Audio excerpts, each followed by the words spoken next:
Meu nome é Ricardo e o meu colega de equipe é o Douglas, e nós vamos falar um pouco hoje sobre robótica colaborativa.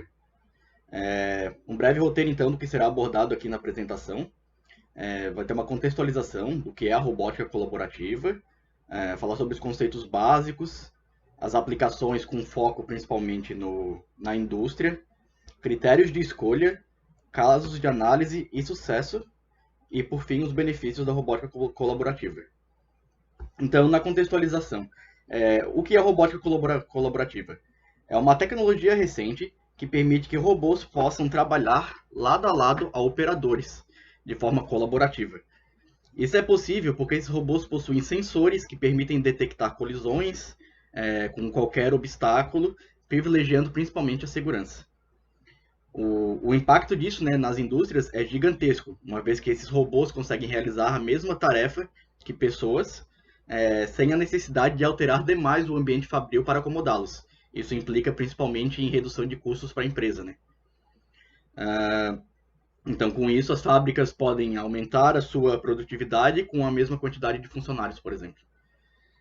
Os robôs inseridos nesse contexto, porém, eles possuem algumas restrições se comparados aos robôs de maneira tradicional, vamos dizer assim, né?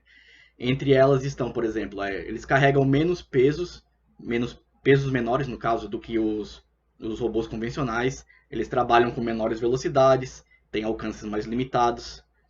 E, entretanto, a implementação de um robô colaborativo não difere tanto assim de um projeto de um robô tradicional. É necessário, por exemplo, desenvolver a garra do robô, verificar o alcance, o tempo de ciclo, a disposição dos materiais ao redor do posto de trabalho e sua integração com os equipamentos existentes, né? Então, de forma geral, na robótica colaborativa, a ideia é que o robô trabalhe lado a lado com operadores humanos, mas trabalhando principalmente de forma autônoma. E o principal objetivo é otimizar as atividades e aumentar a produtividade, como eu tinha falado antes, né? Como praticamente então acontece com qualquer tecnologia voltada para a produção em chão de fábrica, né? Outro diferencial é a flexibilidade para se adaptar às novas tarefas sempre que necessário. Ou seja, diferente da robótica dos robôs convencionais, né, os quais nós estamos acostumados, esses robôs tradicionais eles tinham uma programação e uma função para desenvolver. E caso em algum momento da empresa tecnologias novas surgiram ou produtos novos fossem serem desenvolvidos, esses robôs podem se tornar obsoletos para a empresa e, querendo ou não, isso é prejuízo para a empresa, né? Então, os robôs colaborativos têm a vantagem de poderem ser flexíveis, vamos dizer assim, né? E poder se adaptar a novas tarefas de acordo com a demanda da empresa. Então, agora passando um pouco aqui para as aplicações, né? Ou em quais ramos eles poderiam atuar, né? Então, na parte da embalagem e paletização, por exemplo, o robô colaborativo ele pode distribuir em pilhas e camadas as embalagens e produtos. Em diversos segmentos diferentes, ele faz a paletização das caixas. Também pode colocar produtos dentro das caixas, participar da armação das caixas e alimentar máquinas, por exemplo. Outra área de atuação pode ser também a inspeção visual e testes. Então, através de câmeras implementadas, os robôs colaborativos eles podem fazer inspeções visuais de diversas etapas e detalhes da produção e integrar com usando em indústria 4.0, internet das coisas, com algum outro equipamento da máquina para avaliar riscos e coisas do tipo. Outra aplicação é carga e descarga. Então, uma das funções mais executadas pelos robôs colaborativos hoje é a carga e descarga de produtos, dos mais variáveis possíveis. E eles geralmente trabalham no interior das fábricas, né? E podendo, como é a ideia da robótica colaborativa, trabalhar junto com os colaboradores, né? Outra aplicação é as manipulações. Então, os robôs colaborativos também são muito utilizados em manipulações, com aplicações de etiquetas, pinos, cola, entre diversos outros componentes. Podem realizar a leitura de código de barras também. E como eu tinha falado um pouco antes ali, o transporte interno de cargas, né? Os robôs colaborativos também podem ser móveis. Eles são capazes de assumir o transporte de cargas dentro das fábricas e levar caixas, embalagens e produtos de um setor a outro. Já existem, por exemplo, hoje robôs com sensores ultrassônicos, câmeras 3D e laser, scanner, para se movimentar pela fábrica corretamente com segurança. Eles podem trabalhar até 20 horas seguidas, carregar até 200 quilos e tracionar até 500 quilos de carga. Então você pode ver, né? Se fosse um robô maior, provavelmente ele poderia ter valores maiores, né? Mas em compensação não teria que ter um espaço próprio para ele na fábrica, porque ele não conseguiria atuar junto com algum colaborador, alguma pessoa, com risco de sérios acidentes, né? Então eu vou passar agora a palavra para o Douglas e ele vai continuar a apresentação. Olá, então, vou continuar a partir do ponto do Ricardo, né, que ele trouxe as aplicações dos cobots, e falar um pouco sobre os critérios de escolha na hora de definir se eu vou utilizar um cobot ou não, ou se eu vou preferir por um robô mais convencional. Nós pensamos bastante na complexidade da tarefa que aquele cobot vai precisar realizar. A gente traz alguns exemplos. Se o cobot ele precisa trocar muito a sua programação, se ele precisa ser reprogramado com uma constância maior, porque a linha que ele está sendo utilizada é de uma alta flexibilidade, se reproduz apenas em pequenos lotes e cada produto que vai passar por aquela linha tem um determinado design, tem uma determinada forma, um peso. Então, isso começa a dificultar um pouco a utilização desse cobot, apesar dele ter uma, uma alta disponibilidade de troca de programação e tudo mais, ele acaba utilizando mais tempo de engenharia ali para você refazer e reconfigurar ele a cada operação do que o que ele vai utilizar ali para produzir aquele produto e comparado com o tempo de RH de um operador, acaba não trazendo muitos benefícios nessa hora de utilizar um cobot. O cobot ele vai ser utilizado quando eu não posso ter muitas interferências ali do ser humano naquele processo, se eu tenho uma questão de alta repetibilidade na produção daquela série, se são séries longas, enfim, se eu vou precisar que um robô trabalhe ao lado do ser humano, se eu não tenho essa possibilidade de investir tanto em um robô convencional, se eu não posso modificar muito a planta da minha área, que a gente vai trazer nos próximos pontos, que é analisar o custo-benefício desse investimento em um cobot e quanto que ele vai te trazer ao longo ao longo do tempo esse retorno financeiro também.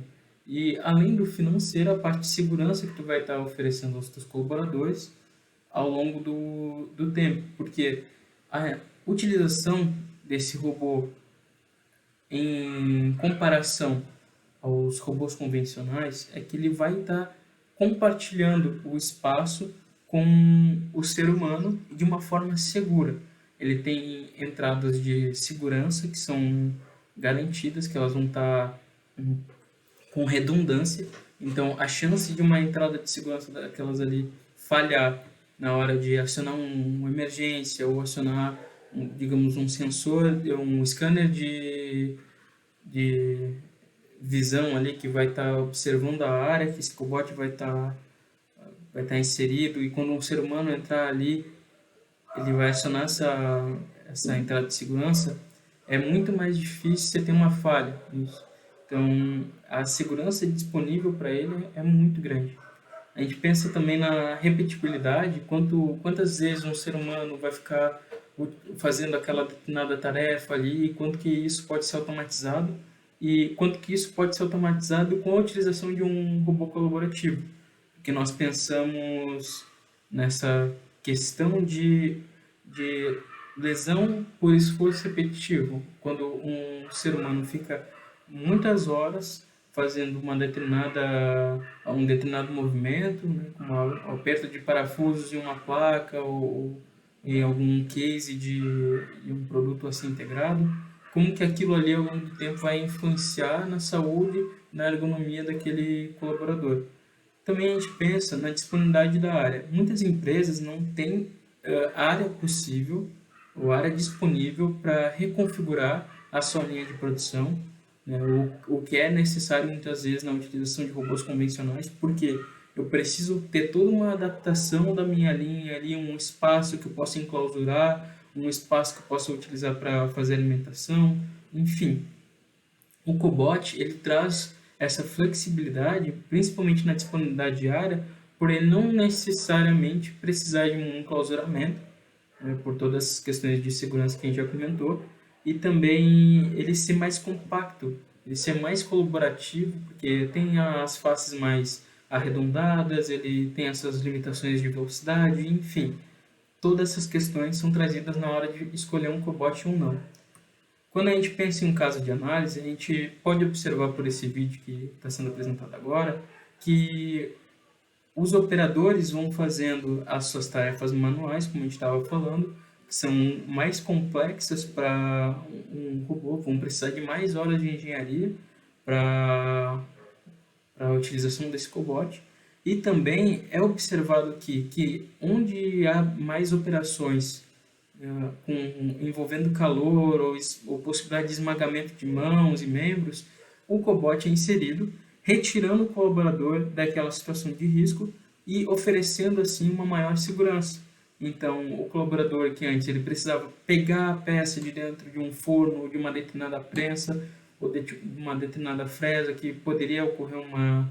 No caso aqui, a gente está falando de uma empresa de injeção de polímeros, então, poderia acontecer de respingar um polímero quente no operador ou algo do tipo. A gente retira esse operador dessa situação de risco, mas continua utilizando ele em pontos dessa montagem onde seria muito complexo a gente investir numa programação de robôs ou algo do tipo.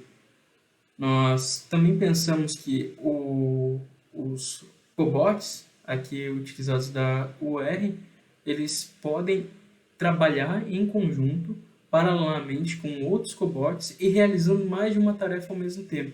Então, enquanto um ser humano muitas vezes pode simplesmente fazer uma tarefa por vez, o cobot ele pode ser programado para realizar múltiplas tarefas ao mesmo tempo, reduzindo aquele tempo entre tarefas que é chamado na indústria de idle time.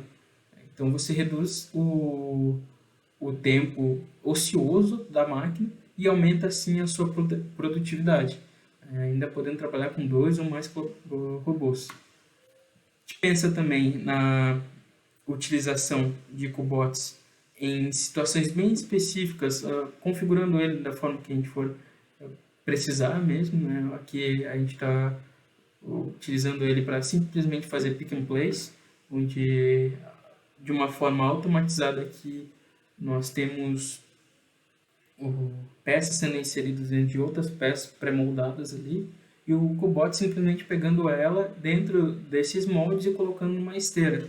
A gente percebe que ali no início do vídeo, aquelas cortinas de segurança impedem que um operador, um ser humano, adentre aquele espaço onde tem prensagem e perigo de esmagamento, perigo de torção, para que ele fique mais seguro, mais longe daquele tipo de risco ali, né?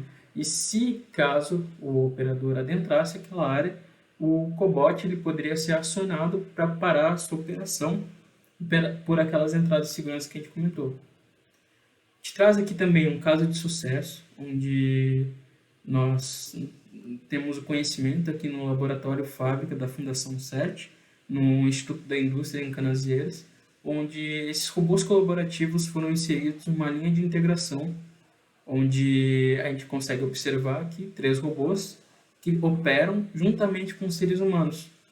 Então, em determinadas etapas que a gente estava comentando, o robô vai fazer esses processos mais automatizados, mais específicos para determinadas funções, como, por exemplo, o posicionamento de uma placa eletrônica dentro de uma embalagem, dentro de um case, o parafusamento dessa placa e tudo mais, e a passagem de cabos, que fica um pouco mais complexa para um robô fazer, porque o cabo é muito flexível e tudo mais, ele pode ser feito por um ser humano, um posto manual.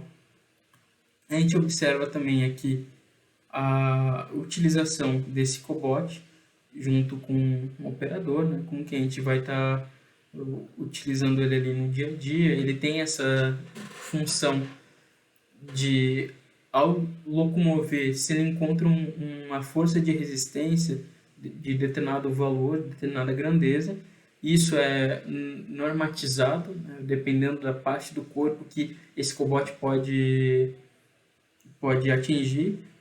Ele para e encerra essa operação necessitando um rearme manual. Nós pensamos também na questão dos benefícios desse cobot, uma maior segurança na operação, uma produção mais flexível, sem a necessidade de grande mudança na área, como a gente estava falando, e também a simplicidade de programação. Ele é colaborativo em todos os aspectos, desde a parte da montagem dele, o design com essas partes arredondadas e tudo mais, como também na hora de programar ele. A programação dele é em blocos, a programação dele é utilizando o deslocamento com as mãos ali. Então, é bem interessante essa parte e o que nos oferece uma maior facilidade na utilização desse robô colaborativo. E aqui a gente consegue observar também o que nós estamos falando na questão de segurança.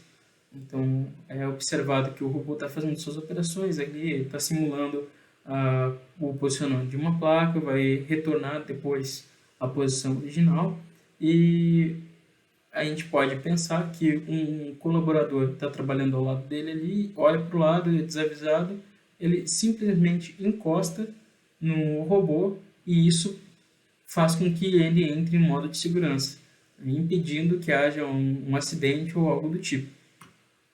Então, é possível que observar em mais de um caso, né, como que o robô ele opera, tem limitação de velocidade, enfim. Então, é bem flexível essa programação e essa utilização do cobot, o que torna ele provavelmente o futuro da robótica na indústria 4.0. Ele não é somente o futuro, né, mas já é o presente também. Então, as referências que nós utilizamos, os robôs da Elco, da Universal Robots e da KUKA, e nós agradecemos aí pela disponibilidade, pela atenção de todos e deixamos abertas as perguntas depois, caso seja necessário. Muito obrigado e até mais.